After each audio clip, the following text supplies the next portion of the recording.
Welcome. I'm your host, Jesse Swear, nationally recognized inclusive fitness trainer, Silver Sneaker Flex instructor.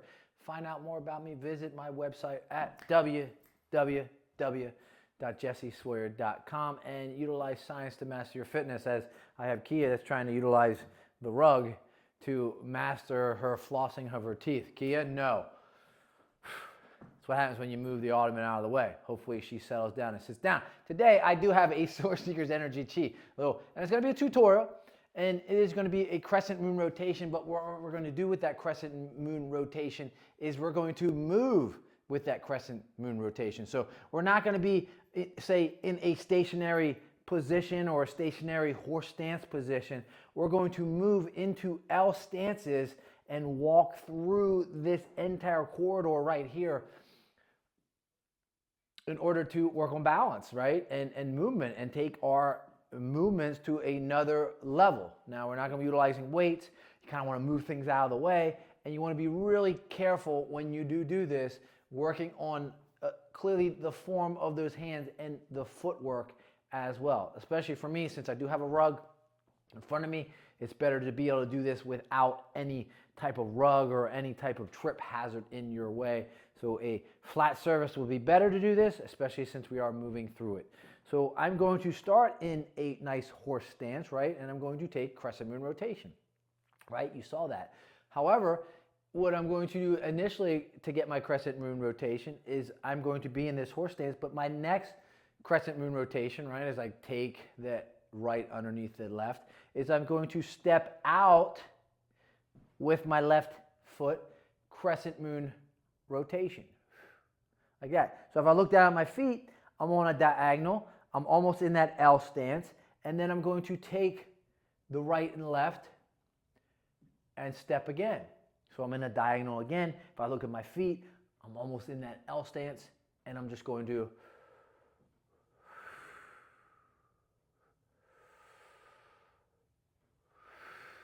and I'm stepping out. Now to go back,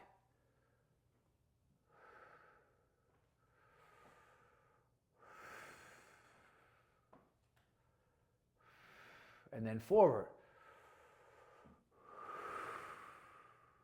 right?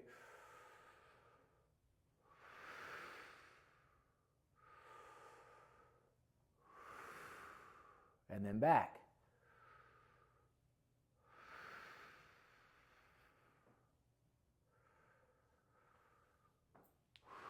And it's much harder, right? Because you got to think about taking those hands and moving at the same time.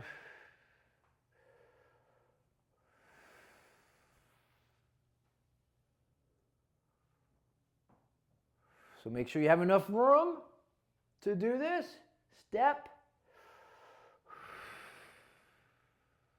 And it is just practice all the way through as you work on movements. Now, once you get a little bit better, you're going to work on the breath.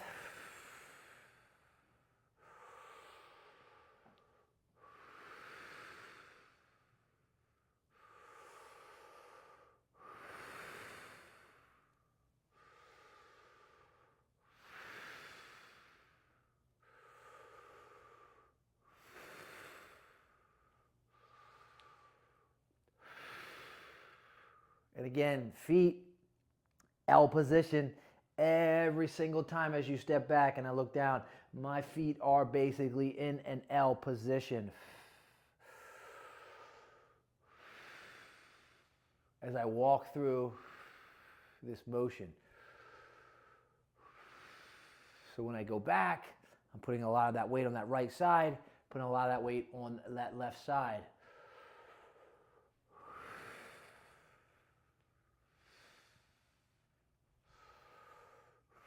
And again, I don't have that much room here, so I'm able to take about 3 steps, maybe a 4th, gets me back here to the banister, and then I'm up 1, up 2, and they're short, and 4. And right now I'm just really working on through that motion. I'm not necessarily working on the breath as much as I probably should be.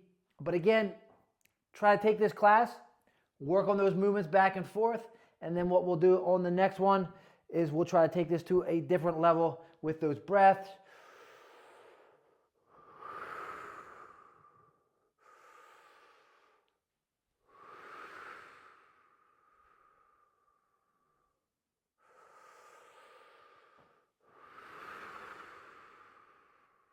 Right? And I'm probably moving a little bit too fast for some of that movement, but we will work on it. As I continue to learn, you continue to learn. And again, it is about moving diagonal up through that corridor, working on that balance, working on that coordination, and then working on those forms as well. Crescent moon rotation in the moving position.